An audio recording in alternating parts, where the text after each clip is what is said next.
This is Let's Talk Teens, a parenting podcast sharing tips on raising amazing teenagers. We are both certified life coaches that have worked with teenagers as coaches, mentors, and teachers. We are sharing what we have found to work best when dealing with teens and tough issues.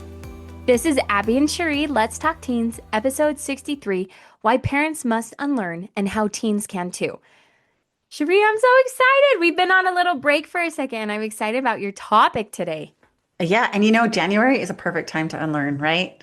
We get going on our goals and what we want to change and what we want to do differently, and it's just a good time to unlearn. So what is unlearning? I think, as parents, we're always like, okay, we want our kids to learn this, we want to learn this, and we want to learn and we want to learn. And we talk so much about learning, which is awesome and beautiful. But I think sometimes we forget that we learn so much and sometimes not the best habits or the best patterns. And we create this nice neural pathway in our brain because of repetition. And it's just our brain just goes to these automatic learnings that aren't as helpful. And there is a need to unlearn a pattern or unlearn the way that we cope with life or how we show up.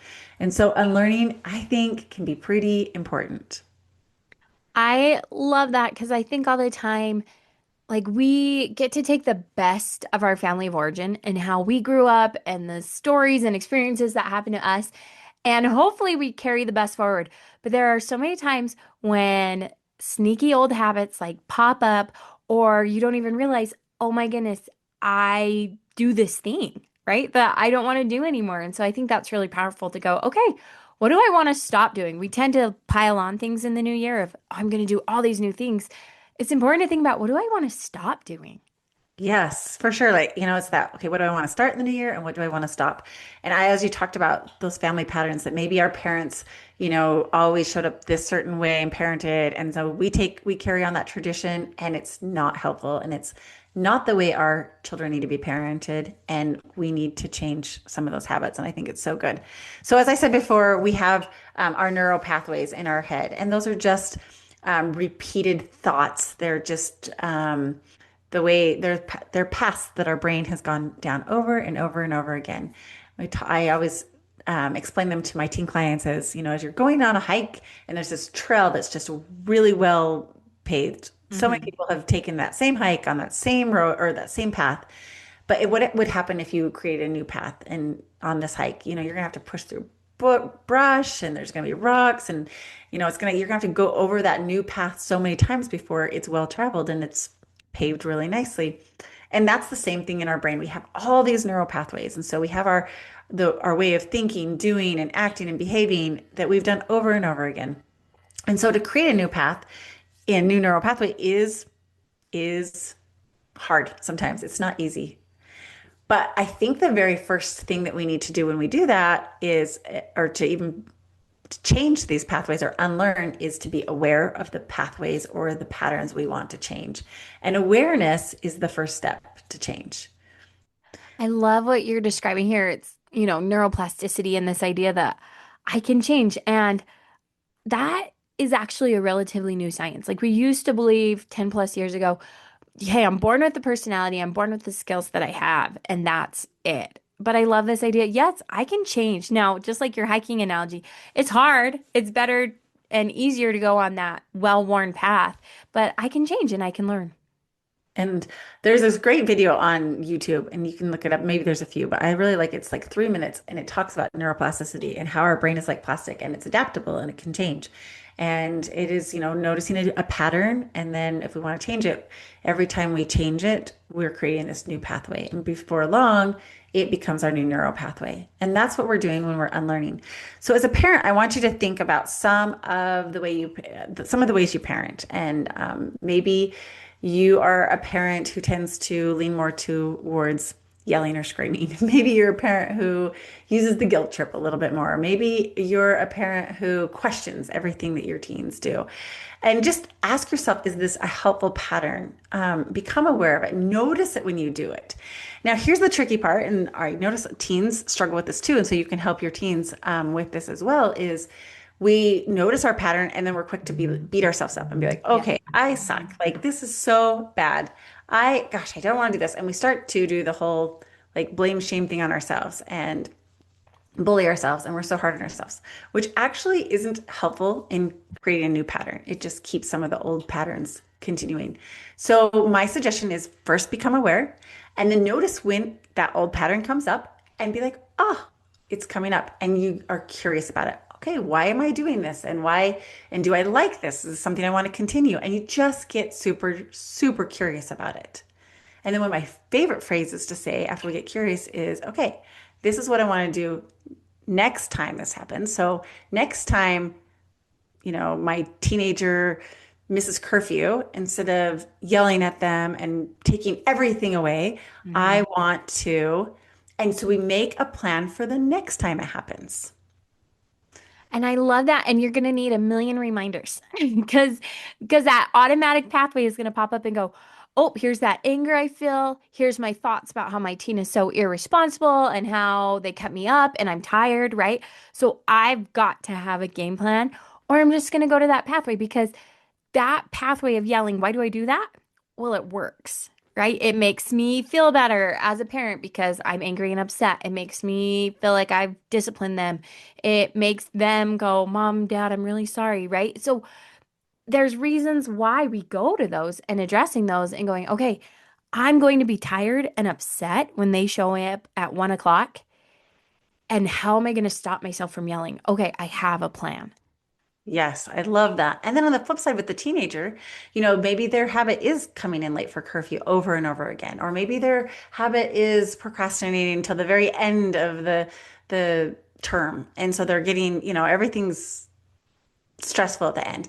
So you're helping them. Okay, next time, how do you want to do this? Like next time you're out with your friends, how can you make sure you're here for curfew? We're planning ahead of time. We're changing these neural pathways.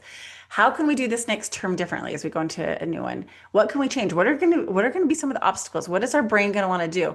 And how can we change that? And so we make a plan for moving forward. And I think that's so important. And then when we fall down, we kind of go to that old neural pathway, that old road in our brain. It's really important to forgive ourselves and begin again and not beat ourselves up.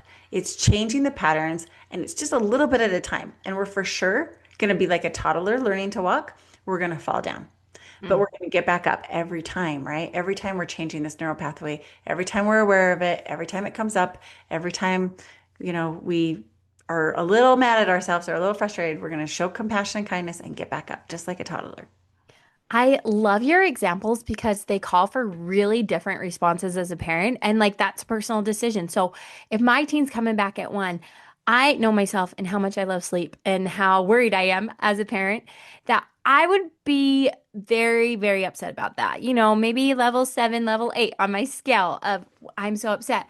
So maybe ways that I want to address that are talking to my youth beforehand, saying, hey, when you are late to curfew, or if you are late to curfew, these things are going to happen, right? And so I'm laying out my game plan and letting my youth know, hey, if you show up late tonight, there's no Xbox or whatever, fill in the blank.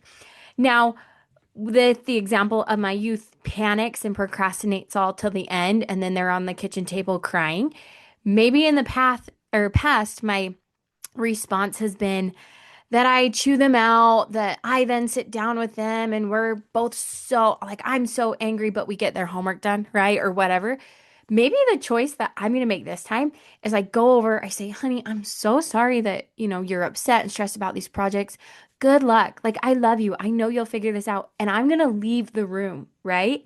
And maybe go watch my favorite TV show or something and let them figure that one out where, each of these situations is going to call for something different. I'm not going to let them figure out 1 a.m. curfew on their own, right? Because that's something that I'm going to step in on. But maybe the way I choose to respond for, procrastinating their homework is just going, you know what? I'm going to walk away and make this a pleasant experience for me because I'm willing to let them figure that one out on their own. And I love that you just went through perfectly how we become aware of our patterns that we don't love, how our responses, how we show up and say, okay, I want to unlearn this and I want to do something different. I want to learn a new way. And then when we do that as parents, when we unlearn and learn a new way, we are inviting our teens to do the same thing. They're noticing that change in us and we model behavior for them. They need to see that. And then we can also talk them through that too and be like, okay, what do you want to do different? So both the parent and the teen are unlearning and then relearning a new way, which is what life is all about. It's all about learning, right? But we want to make sure that when some patterns or behaviors aren't helpful to us, that we take a pause, we become aware, and we let ourselves very kindly say, okay, I don't love how I'm doing this, and I want to learn a new way. I want to unlearn my old pattern. Sometimes, Cheree, I hear from parents, they'll say, maybe the way I parent my oldest is not how I parented my youngest, right? And I love to hear that because I'm like, yeah, because you learned a lot of things, right? And as an older child, I'm the second oldest in my family.